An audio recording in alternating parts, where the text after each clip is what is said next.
Compound Chronicles, Episode 1. Somebody was stealing our water. Then we found out who. The problem started on a Monday morning, a normal Monday. The kind of Monday where everybody wakes up reluctantly, checks the time, and already feels tired. At first, nobody noticed anything unusual. People woke up, prepared for work, ironed clothes, boiled water, argued with NEPA in advance, just in case. Life was moving normally. Then, someone tried to fetch water. Nothing came out, not a drop, just air. At first, it didn't feel serious. Maybe the pump had a problem. Maybe NEPA had taken light. Maybe it would come back in a few minutes. That's how it always starts, small, ignorable. But this one didn't come back. By 9 a.m., the entire compound knew something was wrong, and by 9:15, everybody was already looking for someone to blame. Because in a Nigerian compound, a problem is never just a problem, it is an investigation. And this compound was full of detectives. Mama BC was the first to speak. I said it. I said this thing will happen one day. Nobody knew what she had said before. Nobody could remember, but she said it with confidence, and that was enough. Within minutes, a small crowd gathered, buckets in hand, kegs on the ground, faces tight with frustration. The water just finished like that? How is that even possible? Who was the last person to fetch water?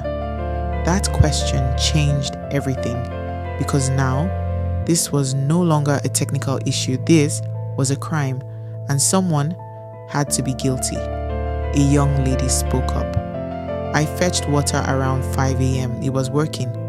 Another man added, I used it around 6. It was still fine.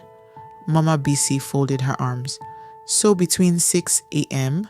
and now, water just vanished? She shook her head slowly. No, something is not right. Right on cue, Kunle walked into the compound. Kunle, stretching, like a man who had just woken up from the best sleep of his life. What is all this noise? He asked. Everybody turned. Perfect timing. Mama BC pointed immediately. Where are you coming from? Kunle blinked. From my room? Doing what? Sleeping? She narrowed her eyes. Are you sure?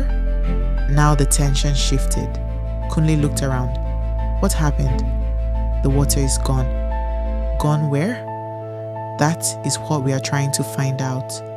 Kunle laughed. You people are behaving like somebody kidnapped water. Nobody laughed. Not even a smile. That was when he realized this was serious. A middle-aged man stepped forward. This is not funny. Somebody has been wasting water use or stealing it. Kunle raised an eyebrow. Stealing water? Mama BC cut in sharply. Do not pretend like it is impossible. I have seen worse. And just like that, the story changed. The compound changed. The atmosphere changed. Somebody is stealing water. Within 1 hour, the story evolved. It was no longer missing water. It became a thief in the compound. And once that idea entered people's minds, there was no going back. Suspects started forming, quietly, naturally. Everybody began watching everybody. Who bathes too often? Who washes clothes every day? Who suddenly looks too clean? Who has too many buckets? Suspicion was everywhere. Then, a name was mentioned. The new guy. Silence. Everybody knew who that was. The quiet one, always indoors, rarely spoke, recently moved in. Mama BC nodded slowly. I have been watching him. Kunle sighed. Here we go. What do you mean, here we go? You people always suspect quiet people first. Because quiet people hide things. That is not evidence. But logic didn't matter anymore. A decision had already been made. They would investigate. That evening, something strange happened.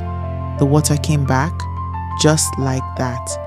As if nothing had happened, relief spread immediately. People rushed, buckets filled, kegs lined up, storage mode activated, but Mama BC was not convinced. This is not over. Nobody argued, because deep down, everyone felt it. Something was off. The next morning, the water was gone again. Earlier this time, faster, worse. Now it was confirmed. This was not a coincidence. This was a pattern. And patterns mean one thing: intent. The compound gathered again. More serious this time, more focused. We need to catch this person. But how? Mama BC stepped forward. We will set a trap. Now everybody paid attention. What kind of trap? She smiled, a small, dangerous smile. We will watch. That night, the compound went quiet earlier than usual. Lights off, doors closed, fans humming, but not everyone was asleep. 3 people stayed awake: Mama BC, Kunle, and the quiet new guy, unaware that he was the main suspect. Midnight passed, nothing. 1 a.m., still nothing. 2 a.m. Kunle whispered, "This better be worth it." "Keep quiet," Mama BC replied. Then they heard it, a sound, soft, careful, movement. They froze. The sound came again, closer, deliberate. Someone that was there. They moved slowly, step by step, careful not to make a sound, their hearts beating faster. Then they saw it, a figure bent over, feeling something. Bucket after bucket, water flowing, steady, calm, like this person had done it before. Mama BC whispered, "I knew it." They stepped closer, closer, closer. Then, "Hey!" The figure jumped, turned around, and everybody froze. Because it was not the quiet new guy. It was not Kunle. It was not any of the usual suspects. It was the landlord's son. Silence. Heavy silence. Kunle blinked. Wait. What? Mama BC, speechless. For the first time in her life, the boy stood there, holding a bucket, cut, completely cut. "What are you doing?" Kunle asked. The boy hesitated, then spoke quietly. "I was storing water." "For what?" "My friends." "Your friends?" "Yes." "Where?" "At our house, across the street." Everything clicked. Every missing drop, every early morning shortage, every suspicion solved.